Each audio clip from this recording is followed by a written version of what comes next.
मेरे प्यारे बच्चों, आप सभी को नमस्कार। क्या हाल है भाई? नीलेश कुमार, पीयूष कुमार, सुशील कुमार, अकिफ अकिफ क्या नाम था भाई? आकिफ असलम था क्या था? पुष्पक, आईफोन, कुशलदीप कुमार, नीलेश वर्मा, अनुभव, सत्येंद्र कुमार। मेरे प्यारे बच्चों, आप सभी को नमस्कार। आप सभी का स्वागत है इस सेशन में। आइए मेरे बच्चे, हम आगे बढ़ते हैं और जो वेन डायग्राम हम पढ़ रहे थे उसी पर आगे चर्चा करते हैं। मैं उम्मीद करता हूं कि जो बेसिक्स मैंने बताए थे वेन डायग्राम के उतना आप पढ़ के आए होंगे। आइए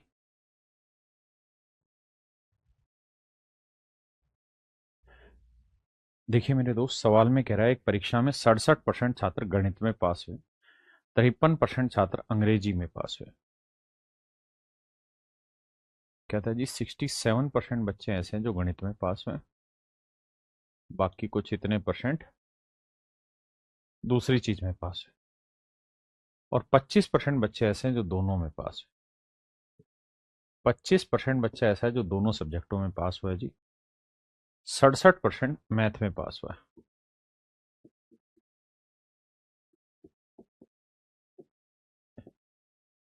53% इंग्लिश में पास हुआ,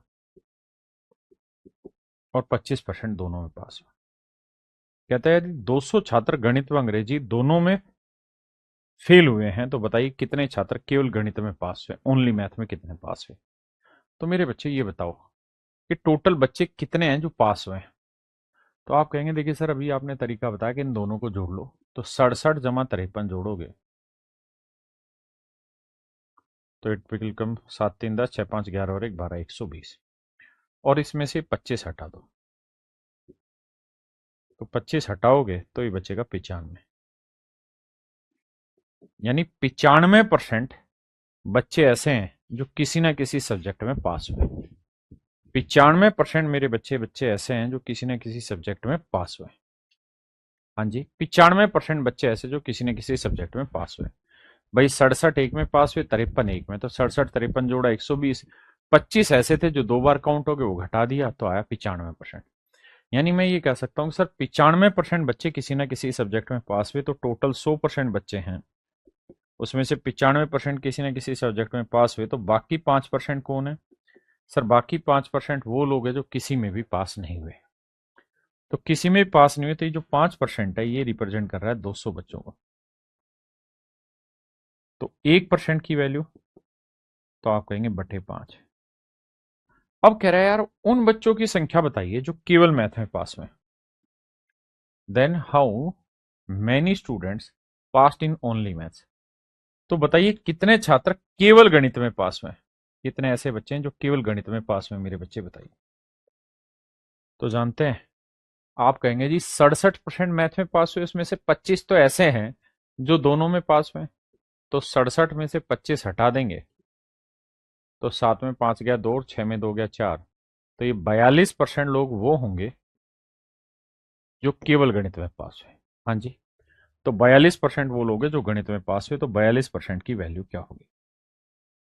5 से काटेंगे, 5 चौक 20, जीरो, और गुना करेंगे तो जीरो, 4 दूनी 8, 4 चौक 16, यानी 1680 लोग हैं मेरे बच्चे कुल मिला के जो गणित में पास हुए हैं, केवल गणित में पास हुए।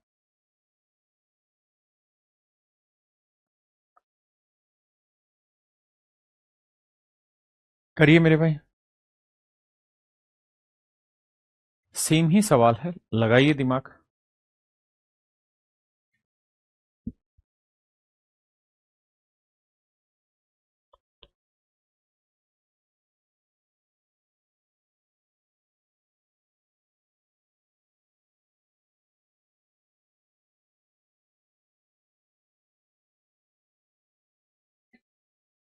देखिए मेरे बच्चों, सवाल में कह रहा है एक परीक्षा में 48% छात्र हिंदी में फेल हुए हैं। ये है जी हिंदी, ये कोई दूसरा सब्जेक्ट है। कहता है 48% बच्चे ऐसे हैं जो हिंदी में फेल हुए हैं, 32% छात्र हिस्ट्री में फेल हुए हैं, 32% बच्चे हिस्ट्री में फेल हुए हैं, और 20% बच्चे ऐसे हैं जो दोनों में फेल हुए हैं। 20% बच्चे ऐसे हैं जो दोनों में फेल हुए हैं। यदि वो छात्र जो दोनों विषयों में पास हुए हैं कि उनकी संख्या 880 है, तो कुल छात्रों की संख्या ज्ञात करो। देखिए मेरे बच्चे, मैं आपसे जानना चाहता हूं कि टोटल फेल कितने हुए हैं। तो 48 जमा 32 जोड़ोगे आएगा 80%। और इसमें 20% ऐसे हैं जो 2 बार काउंट हो चुके हैं। क्यों? क्योंकि ये 20 इधर भी हो गए और इधर भी हो गए, तो 80 में से 20 गया 60%। यानी हम ये कह सकते हैं कि सर 60% बच्चे ऐसे हैं जो किसी ना किसी सब्जेक्ट में फेल हुए हैं। 60% बच्चे ऐसे हैं मेरे बच्चे जो किसी ना किसी सब्जेक्ट में फेल हुए। तो बाकी कितने रह गए भाई? तो 100 में से अगर 60 हटा दें तो बाकी बचे 40%। ये वो बच्चे होंगे जो दोनों सब्जेक्टों में पास हुए। क्योंकि 60% बच्चा अगर किसी न किसी में फेल हुआ है तो बाकी बचा 40% वो दोनों में पास हुआ होगा। जबकि सवाल में कह रहा है कि 40% की वैल्यू जो है वो 880 है। तो 1% की जो वैल्यू होगी मेरे बच्चे बटे 40 होगी। और 100% की वैल्यू बताइए। 100% का ना टोटल नंबर ऑफ स्टूडेंट, तो गुना 100 की वैल्यू बताइए। 0 22, 22 को 100 से गुना करेंगे तो आंसर आया 2200। तो इसका मतलब मेरे बच्चे ऑप्शन बी मेरा राइट आंसर, ऑप्शन बी मेरा राइट आंसर है।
देखिए मेरे बच्चे, सवाल ने कहा in an examination 600 student appeared.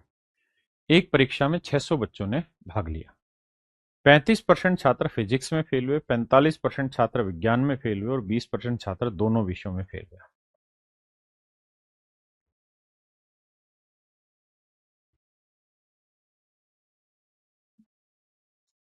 देखिए यार, 35% बच्चे विज्ञान में फेल हुए, साइंस में। 45% केमिस्ट्री में, भौतिक विज्ञान में। भौतिक क्या होता है? फिजिक्स। और रसायन विज्ञान, केमिस्ट्री साइंस। इसमें कहता है 45% बच्चे दोनों केमिस्ट्री में फेल हुए और 20% छात्र दोनों विषयों में फेल हुए। 20% दोनों में फेल हुए। तो मैं आपसे ये जानना चाहता हूँ टोटल कितने बच्चे फेल हुए हैं। तो आप कहेंगे देखो सर, 35 जमा 45 जोड़ोगे, ये आएगा सर 80। 80 में से ये 20 हटा दो क्योंकि 2 बार काउंट हो चुका है, तो बच्चे 60%। यानी सर 60% लोग वो हैं जो किसी ना किसी सब्जेक्ट में फेल हुए, चाहे वो एक में फेल हुए, चाहे वो 2 में फेल हुए, चाहे वो 20 में फेल हुए, लेकिन 60% बच्चे ऐसे हैं जो किसी न किसी में फेल हुए। तो टोटल होते हैं मेरे बच्चे 100% बच्चे। तो उन 100% में से ये 60% हटा देंगे तो बाकी बचा 40%।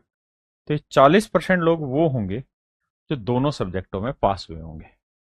अब हमें कह रहा है कि यार टोटल बच्चे थे 600, मतलब 100% की वैल्यू जो है it is being represented as 600। वो 600 को रिप्रेजेंट कर रही, तो 1% की वैल्यू बटे 100। तो कह रहा है जी 40% की वैल्यू कितनी? तो गुना 40, 6 चौक 24, 240। तो मेरे बच्चे, मेरा सही उत्तर आएगा निकल के 240, ऑप्शन बी। कुछ है ही नहीं, बहुत आसान है।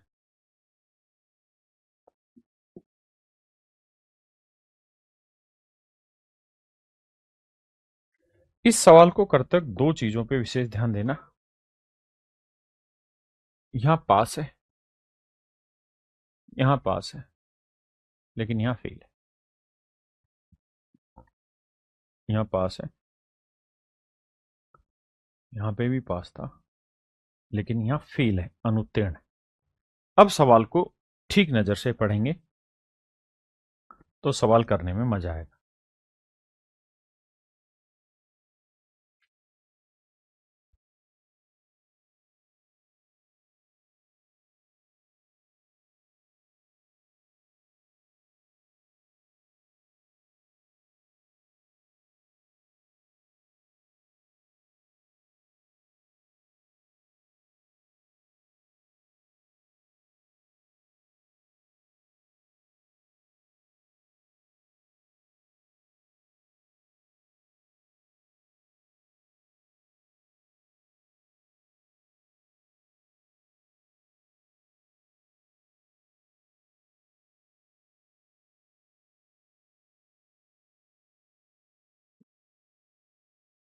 देखिए मेरे भाई, कहता है यार एक परीक्षा में 80% बच्चे हैं जो गणित में पास हुए हैं। हमें यहां ये देखना होगा कि उसने ये कहा कि भाई 15% बच्चे दोनों में फेल हुए। तो हमारे पास जो दोनों का डाटा है ना फेल होने का, वो मेरे बच्चे 15% है। तो हमें सबको फेल होने पे लाना पड़ेगा। कैसे, देखिए।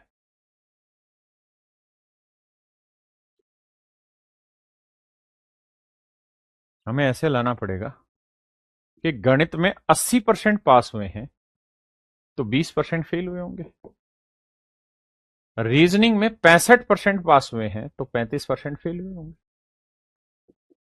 हमें दोनों में कह रहा है कि जो फेल हुए हैं 15% है। इस बात को ध्यान से समझना। इससे पहले के सवालों में अलग अलग में पास वाला रहता था और कॉमन वाले में भी पास वाला रहता था। इस बार क्या हुआ कि फिजिक्स ना, मैथ और रीजनिंग में तो पास वाले हैं, लेकिन यहां फेल वाले। तो सब में फेल वाले कर लो कि भाई मैथ में अगर 80% पास हुए तो 20% फेल हुए होंगे। रीजनिंग में अगर 65% बच्चे पास हो गए तो बाकी जो 35% है वो फेल हुए होंगे। तो टोटल बच्चे तो आप कहेंगे 20 और 35 55, माइनस कर दो 15, तो बचा 40%।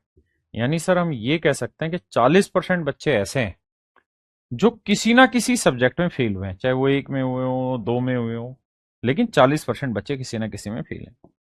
तो टोटल 100% बच्चा होता है, उसमें से 40% हटा देंगे तो बचा कितना जी, 60%। यानी मेरे दोस्तों 60% बच्चा ऐसा है, 60% बच्चा मेरे भाइयों ऐसा है जो दोनों सब्जेक्टों में पास हुआ होगा, जो दोनों सब्जेक्टों में पास हुआ।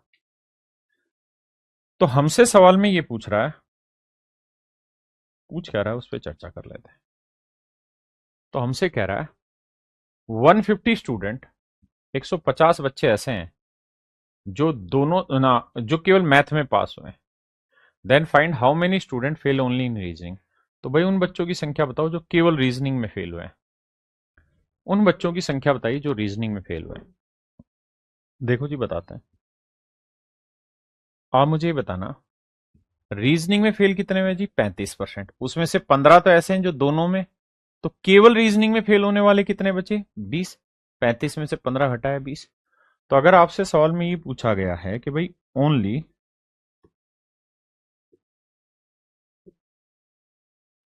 रीजनिंग में फेल,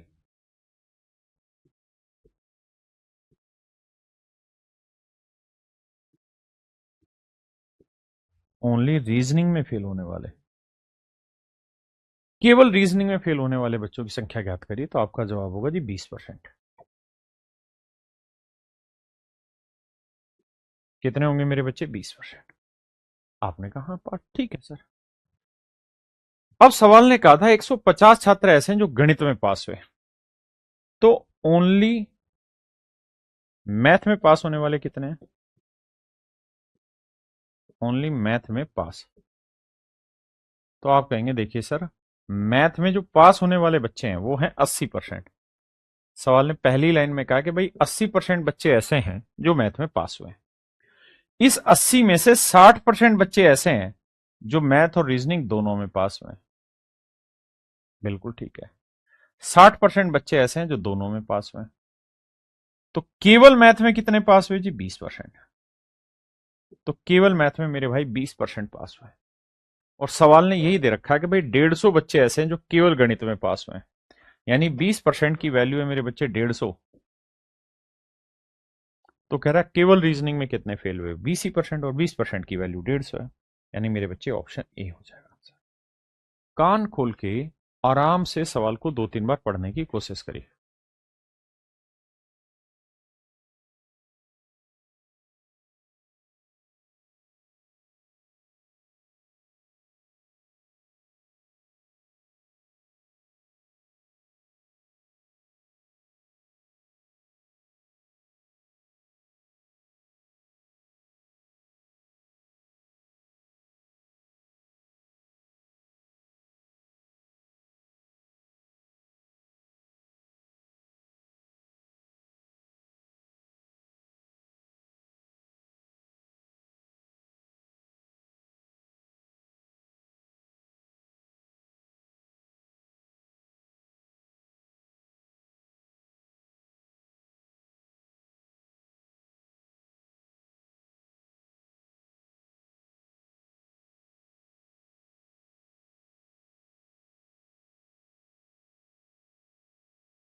देखिए मेरे भाई, सवाल में कह रहा है एक परीक्षा में 40% छात्र गणित में फेल हुए।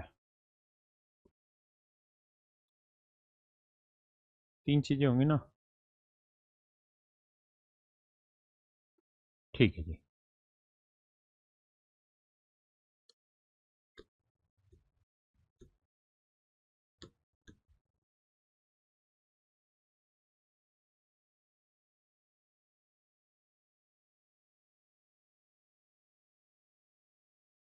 आइए मेरे बच्चे, सवाल में क्या कह रहा है उस बात पर चर्चा करते हैं। सवाल में मेरे बच्चे कह रहे हैं एक परीक्षा में 40% बच्चे मैथ में फेल हुए हैं।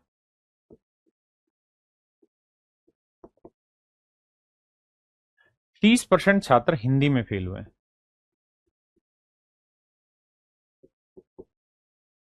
50% बच्चे इंग्लिश में फेल हुए हैं। तो मैंने एक को मेरे बच्चे हिंदी मान लिया, एक को इंग्लिश मान लिया और एक को मैथ मान लिया।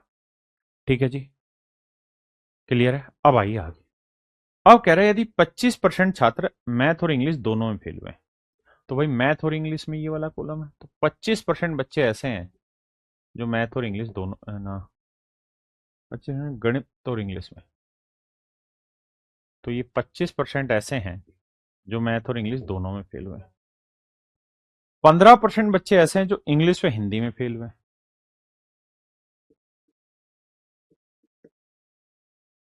और 22% बच्चे ऐसे हैं जो हिंदी और मैथ में फेल हुए हैं।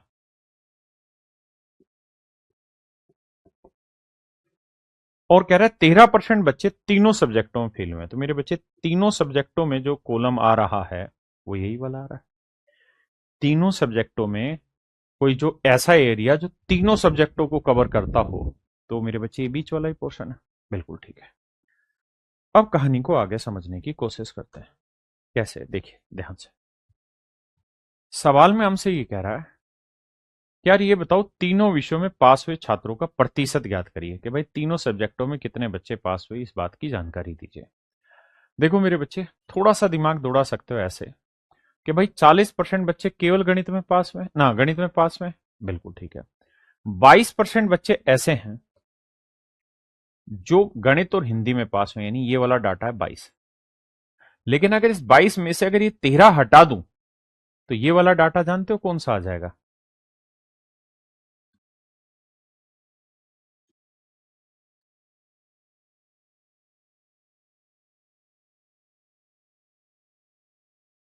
अब एक एक चीज को लिखवाता हूं ताकि सारी बातों की पहचान हो पाए। अगर मेरे बच्चों इस सवाल में ये पूछा जाए ना, only fail in Hindi and intersection English, कि भाई या हिंदी और मैथ में, कि हिंदी और मैथ में कुल मिला के कितने फेल हुए हैं, केवल हिंदी और मैथ में। तो आपका जवाब ये होना चाहिए कि देखिए सर, ये वाला जो आंकड़ा ये हिंदी और मैथ दोनों का है, इसमें से 13 ऐसे हैं जो इंग्लिश में भी फेल हो रखे हैं, तो ये 13 हटा देंगे तो ये वाला जो डाटा आएगा ना, ये वो आंकड़ा बचेगा जो केवल हिंदी, मैथ और हिंदी में फेल है। तो अगर मैथ और हिंदी में पूछा जाएगा तो आपका जवाब होगा 22 माइनस 13, यानी 9% बच्चे ऐसे हैं जो केवल मैथ और हिंदी में फेल हुए। अगर मैं यही सेम सवाल आपसे पूछूं मैथ और इंग्लिश में, कि केवल मैथ और इंग्लिश में कितने फेल हुए, तो आप वही ज्ञान मुझे देंगे कि देखिए सर, मैथ और इंग्लिश में कुल मिला के 25% बच्चे फेल हुए हैं, लेकिन इसमें से 13% तो वो हैं जो तीनों में फेल हुए हैं। तो अगर मैं ये निकालना चाहता हूं कि केवल मैथ और इंग्लिश में, तो यही वाला आंकड़ा बचा। तो 25 में से 13 गया मेरे बच्चे 12%। तो केवल मैथ और इंग्लिश में फेल होने वाले हैं 12%, इसमें है 9%। ऐसे अगर मैं पूछूं कि हिंदी और इंग्लिश में कितने, तो 15 में 13 गया मेरे बच्चे 2%। क्या मेरे बच्चे आप मेरी बात समझ पाए? तो आपका जवाब है हाँ सर, बात समझ गए। अब आगे आते हैं। अब मेरे बच्चों मेरी कहानी को आगे समझ, ये पूरा जो कॉलम है ये है 50%, ये पूरा जो कॉलम है मेरे बच्चे कितना है 50%। तो 12 और 13 25, 25 और 2 27, तो 50 में से 27 घटाएंगे तो ये वाली वैल्यू क्या आई 23%। बिल्कुल ठीक है। ये पूरा कॉलम है मेरे बच्चे 40, तो 12 और 13 25, 25 और 9 34, तो ये पूरा 40 है और ये हो गया 34, तो ये कितना है 6%। ये पूरा है 30, ये है 9 और 13 22, 22 और 2 24, तो 30 में से 24 घटाएंगे तो यह आया 6%। एक बार मेरे बच्चे इन बातों को समझो, फिर आगे बढ़ेंगे।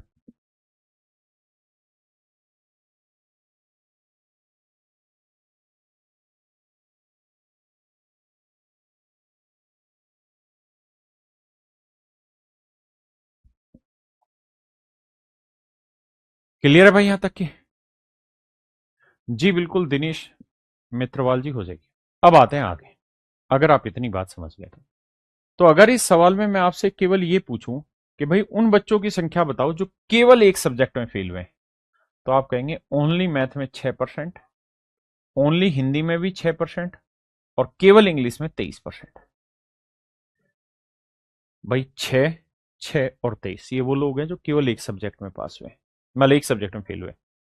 अब मैं आपसे जानना चाहता हूं उन बच्चों की संख्या ज्ञात करिए जो केवल 2 सब्जेक्ट में फेल हुए हैं, तो आप कहेंगे 9, 2 और 12, 9, 2 और 12। अब मेरे बच्चे में उन बच्चों की संख्या जानना चाहता हूं जो तीनों में फेल हुए, तो आप कहेंगे तीनों में फेल होने वाले हैं 13। ठीक है जी, सोल्व करेंगे। भाई 3 सब्जेक्ट है तो कोई बच्चा अधिकतम कितने तरीके से फेल हो सकता है, या तो एक में फेल होगा, या 2 में फेल होगा, या 3 में। हमने तीनों तरीके ले लिए, सोल्व करते हैं। 6, 6 12 और 3 15, 15 और 9 24, 24 2 26, 2 28, 2 3 31 का एक हासिल 3, 3 2 5 और एक 6 और एक 7, यानी हम ये कह सकते हैं कि सर 71% बच्चा ऐसा है, 71% बच्चा मेरे बाबू ऐसा है, 71% बच्चा मेरे भाई ऐसा है जो किसी ना किसी में फेल हुआ है। तो टोटल 100% बच्चा होता है, हाँ जी, उसमें से 71% छात्र ऐसे हैं जो किसी ना किसी में फेल हुए हैं, तो बाकी कितने बच गए जी 29%। तो मतलब ये 29% बच्चे मेरे भाई वो बच गए, 29% मेरे भाई ये वो बच्चे बच गए जो तीनों सब्जेक्टों में पास हुए होंगे, क्योंकि फेल वाले 71 हैं तो बाकी 29 वाले क्या रहे होंगे पास। दिव्या बेटा फाउंडेशन बैच से, जो आपको एक बैच मिला हुआ है इसी बैच में फाउंडेशन, उससे देखना शुरू करिए अगर आपने अभी पढ़ना शुरू किया है। शकील भाई अभी जो है वो बिल्कुल नया लेटेस्ट एडिशन है, तो मेरे बच्चे 29 मेरा आंसर आएगा। बहुत सारे बच्चे ये सोच रहे होंगे कि सर इसमें बहुत समय लगेगा, बिल्कुल भी समय नहीं लगेगा, मुझे समझाना था इसलिए टाइम लग रहा है।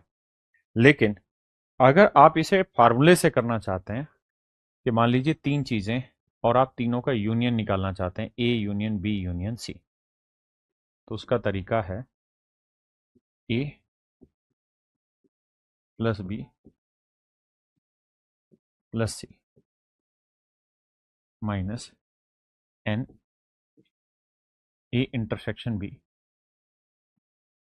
Minus N B intersection C minus N C intersection A, और plus N A intersection B intersection C. ये रहता है मेरे बच्चे कंबाइंड फार्मूला।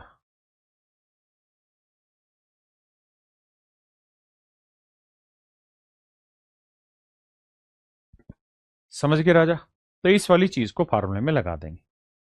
जैसे अपने इस वाले सवाल में दे रखा था मैथ में 40, इसमें 30, इसमें 50, तो यहां लिख देंगे। तो ये था 30, भाई केवल मैथ में पास होने वाले ना फेल होने वाले 30 थे, एक में 40 थे, एक में 50 थे। बिल्कुल। फिर फार्मूले में हम ये देखेंगे कि दो दो सब्जेक्ट में क्या थे, 22, 15 और 25। तो 22, 15 और 25, और फिर हमें जोड़ना है क्या, जो तीनों सब्जेक्टों में पास था वो था 13।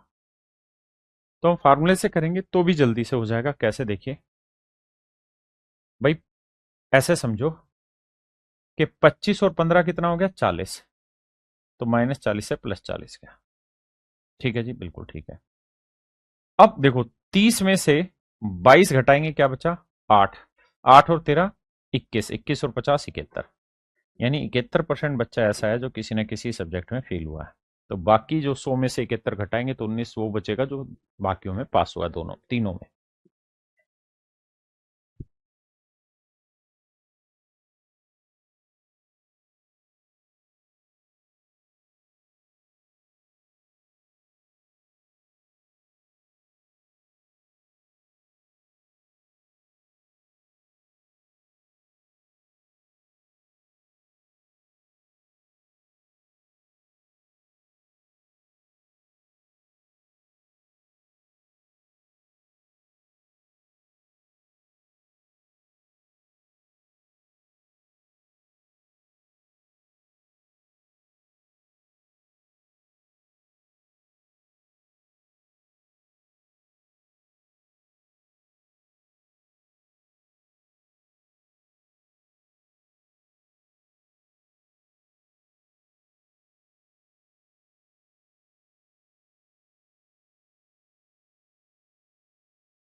देखिए भाई मेरे बच्चों, सवाल में कह रहा है in an examination 20% of the student fail in math. कहता है यार 20% बच्चे मैथ में फेल हुए हैं।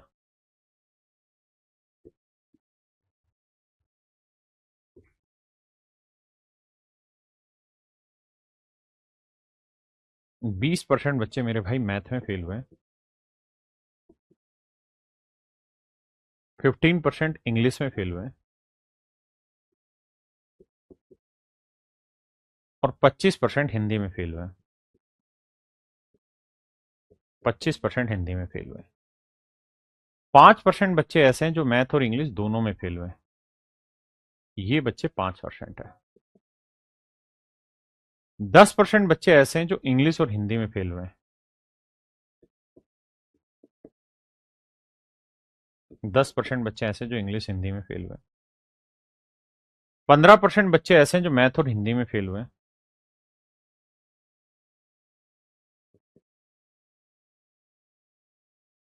और 2% बच्चे ऐसे हैं जो तीनों सब्जेक्टों में फेल हुए हैं। 2% बच्चे मेरे भाई ऐसे हैं जो तीनों सब्जेक्टों में फेल हुए हैं।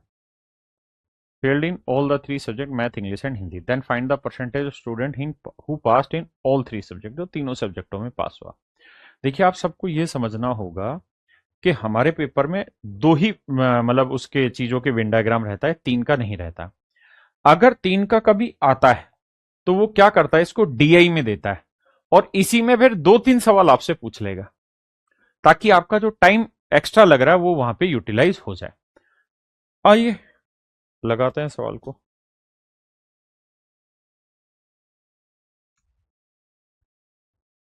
देखिए, मैं हमेशा ही वेन डायग्राम करना पसंद करूंगा, क्योंकि मुझे वेन डायग्राम से चीजें ज्यादा क्रिस्टल दिखती हैं और ज्यादा आसानी से मैं कर पाता हूं। आपको फार्मूला भी बता रहा हूं। ये 5 है, ये 2 है, तो ये 3 आया।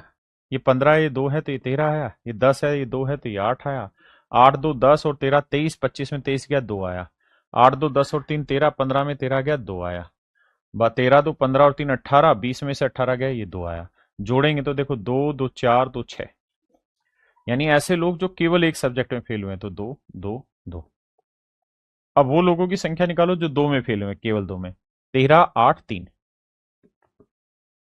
13 8 3।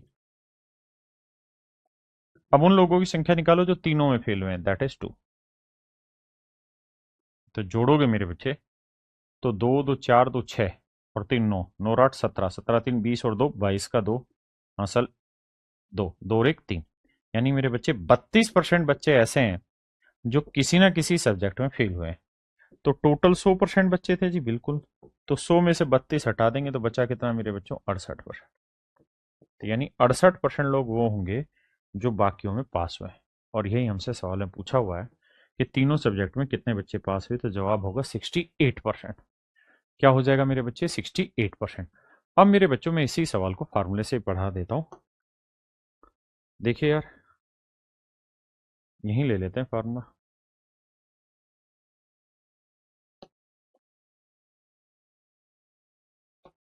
देखिए, मेरा तो क्या ही बिगड़ेगा फार्मूले से कराने में, लेकिन मुझे लगता है कि अगर आप धीरे धीरे इन सवालों की प्रैक्टिस कर गए ना, 2-3 सवालों की, तो उसके बाद आपको इतना समय नहीं लगेगा जितना मैं कराने में लगा रहा हूं अभी।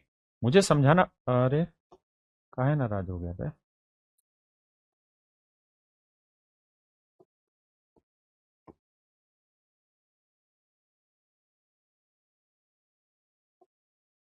देखिए, बहुत आसान।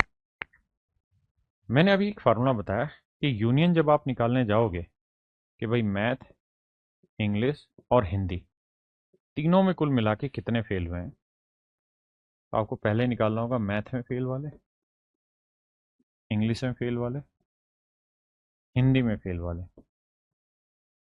फिर माइनस करना होगा मैथ और इंग्लिश दोनों में फेल होने वाले, इंग्लिश और हिंदी में फेल होने वाले, और हिंदी और मैथ में फेल होने वाले। और फिर प्लस करना होगा तीनों में फेल होने वाले। हाँ जी, आइए लगाते हैं दिमाग। तो मेरे प्यारे बच्चों, ये वैल्यू है 20, ये वैल्यू है 15 और ये वैल्यू है 25। 25 15 40 और 20 60, तो ये हो गया। ये वाली वैल्यू है मेरे बच्चे 15, 5 और 10। तो 10 5 15 15 30। और ये वाली वैल्यू है मेरे बच्चे 2। तो 60 में 30 गया, 30 30 और 2 32। यानी मेरे बच्चे 32% लोग ही ऐसे हैं जो किसी न किसी में फेल हुए हैं। तो 100 में से 32 हटा देंगे तो बाकी जो बचे 68%, वो लोग होंगे जो बाकी तीनों सब्जेक्टों में पास हुए। करिए जी।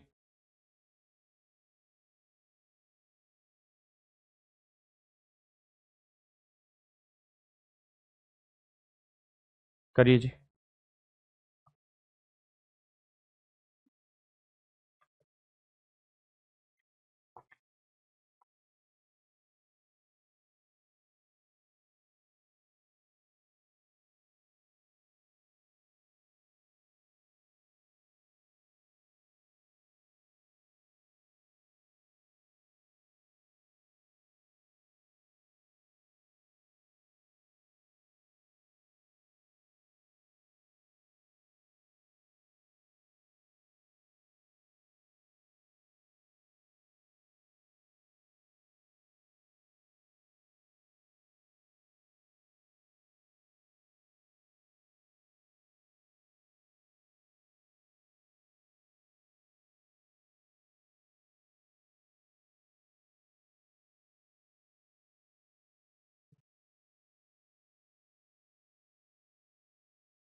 देखिए मेरे बच्चे, ये सवाल है जो थोड़ा सा अच्छी क्वालिटी का क्वेश्चन है, समझाता हूं।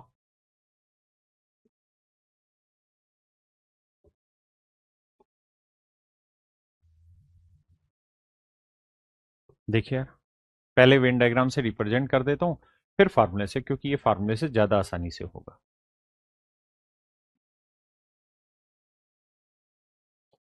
देखो मेरे भाई, कह रहा 53% बच्चे गणित में पास हुए हैं,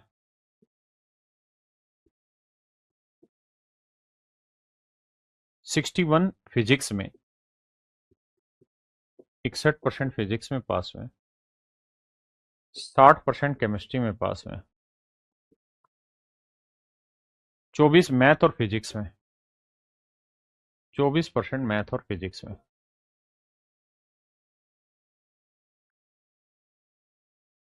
35% फिजिक्स और केमिस्ट्री में, 35% फिजिक्स और केमिस्ट्री में, 27% मैथ और केमिस्ट्री में,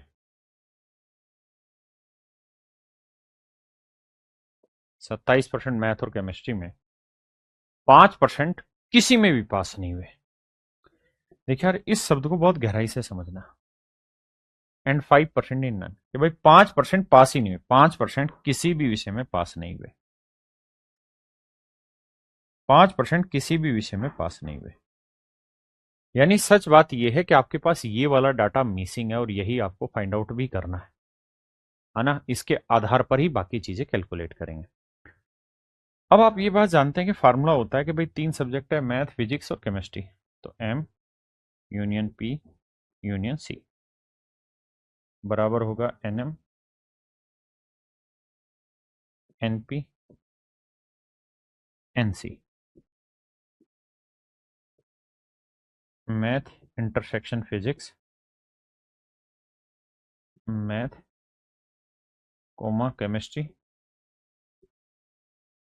मैथ फिजिक्स इंटरसेक्शन केमिस्ट्री, और लास्ट वाला प्लस वो बच्चे जो मैथ फिजिक्स केमिस्ट्री तीनों में। तो ये मेरे बच्चे मेरा सवाल। अब सवाल में कह रहा है कि यार 5% बच्चे किसी भी सब्जेक्ट में पास नहीं हुए। तो मेरे भाई, इस बात का मतलब ये कि 5% बच्चे ऐसे हैं जो किसी भी सब्जेक्ट में पास नहीं हुए, मतलब सब में फेल हो गए। तो यानी टोटल 100% बच्चे हैं, और 100% में से 5% किसी में भी पास नहीं हुए। तो इसका मतलब बाकी 95% बच्चे वो हैं जो पास हुए होंगे किसी न किसी में। आपने कहा हाँ। तो यानी तीनों सब्जेक्टों में कुल मिला के जो पास हुए हैं वो 95% बच्चे हैं, चाहे वो एक सब्जेक्ट में हुए हो, चाहे 2 में या 3 में, लेकिन टोटल पास होने वाले 95 हैं, क्योंकि 5% किसी में भी पास नहीं हुए। अब आइए, मैथ में पास होने वाले कितने जी? 53। फिजिक्स में पास होने वाले 61, केमिस्ट्री में पास होने वाले 60, मैथ और फिजिक्स में पास होने वाले 24, मैथ और केमिस्ट्री में पास होने वाले 27, फिजिक्स और केमिस्ट्री में पास होने वाले 35, और तीनों में पास होने वाले हमें पता नहीं है, तो थोड़ी देर के लिए इसे समझाने के लिए मैं एक्स बोल देता हूं। तो ये डाटा है मेरे बच्चे एक्स। हाँ जी। अब सोल्व करते हैं यार, निपटाते हैं कहानी को। कैसे निपटेगा देखिए ध्यान से। प्लस प्लस वाले जोड़ लो, माइनस माइनस वाले जोड़ लो, कैसे भी कर लो सेटिंग। देखो, 35 और 27 को जोड़ेंगे कितना आएगा जी? 62। और ये है 60, यानी -2 बचा। तो -2 और 24 -26। तो -26 है, और 53 में से 26 घटाएंगे तो आएगा 27। तो 27 ये आ गया, और 61 ये, तो 7 और 1 8, 6 2 8, 88 आ गया। 88 उधर ले जाके माइनस करेंगे तो x की जो वैल्यू आएगी वो आएगी 7। x की जो वैल्यू आएगी वो कैलकुलेट करने के बाद आएगी मेरे बच्चे 7।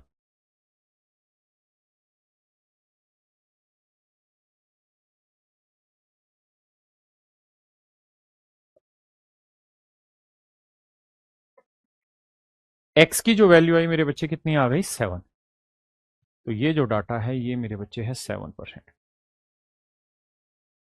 अब आते हैं आगे, हमसे पूछा क्या है।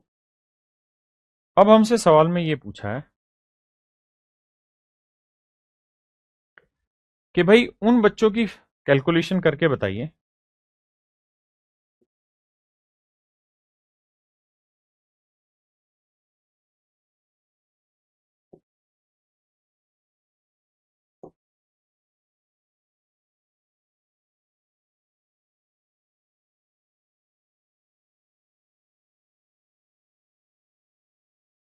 अब हमसे जो चीज पूछी हुई है वो ये, find the ratio of percentage of past in mathematics and chemistry.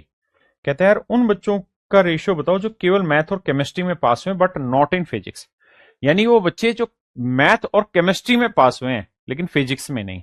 तो यही वाला तो डाटा होगा मेरे भाई, जो मैथ और केमिस्ट्री में तो पास हुए लेकिन फिजिक्स में नहीं। तो 27 में से 7 घटाएंगे 20%, यानी 20% बच्चे ऐसे हैं जो केवल मैथ और केमिस्ट्री में पास हुए हैं। अगली लाइन में कह रहा है in relation to the percentage of pass in physics and chemistry but not in math. वो बच्चे जो फिजिक्स और केमिस्ट्री में पास हुए हैं लेकिन मैथ में नहीं, तो वो ये वाले हैं। तो भैया 35 में 7 गया 28। तो आंसर बताना 20% से 28% का अनुपात। 4 5 20, 4 7 28। तो मेरे बच्चे मेरा राइट आंसर आया 5:7। यानी मेरे बच्चे ऑप्शन बी मेरा यहाँ पे राइट आंसर है। ऑप्शन बी मेरा बिल्कुल करेक्ट आंसर। तो चलिए मेरे प्यारे बच्चों, यहाँ आपका वेन डायग्राम पूरी तरह खत्म हुआ। उम्मीद करता हूँ आपको पढ़ने में मजा आया होगा, बढ़िया लगा होगा। नमस्कार, धन्यवाद, थैंक यू, थैंक यू।